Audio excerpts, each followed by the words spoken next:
Silver is like the wild child of the precious metal space. I mean, gold has been largely demonetized. You look at gold silver over the years, and gold silver ratio used to be 15. It was recently as high as 100. It's now come back down to kind of 80. And the monetary role of silver has been diminished severely. And the countries that bet on it, India and China, they screwed themselves by betting on it. Okay.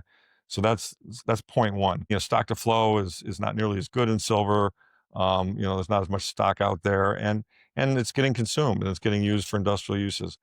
Monetarily, size-wise, it's a much smaller market. It's a tenth of the size of the gold market, even less in terms of the amount mined or the underlying value of what's traded. So what that does mean is when you get a precious metals bull market, silver runs really hard. Okay. So a shortage creates a real price bump, and the amount of silver input into things is relatively small enough that even if the price of silver doubles, it doesn't mess up the price of your iPhone. Okay.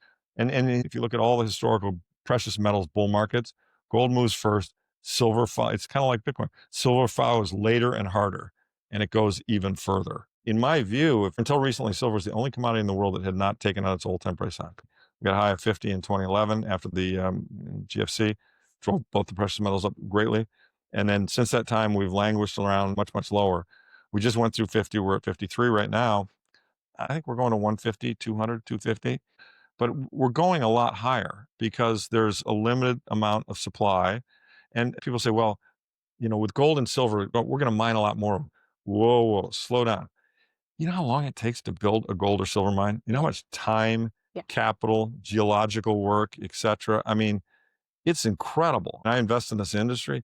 It is really, really hard. I mean, and yes, the miners I'm involved with right now are making a lot larger profits, and they will probably be more aggressive at increasing their capacity.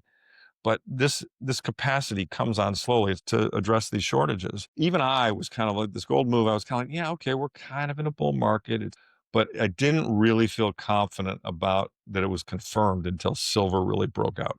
Okay. When silver went through 35, which it hadn't been at in a long time, and then 40, and now 50, it's like, okay, game on. We got a full-fledged precious metals monetary debasement bull market. And guess what? Digital gold, Bitcoin, is going to come in and like the lion, it's just going to come in and wipe everybody out. Yeah. That's coming sometime in the next year. So, but it's interesting because you get on Twitter, and they look at their, Bitcoin treasury company, and they look at the price it's at, and they look at what they bought it at, and they go, oh man, this sucks, right? And it's Yeah. kind of like, all right, we're supposed to be long time preference people. So let's show some long time preference. If we do another interview like this in a year, I'll be Yeah. shocked if Bitcoin's not double the price it is today.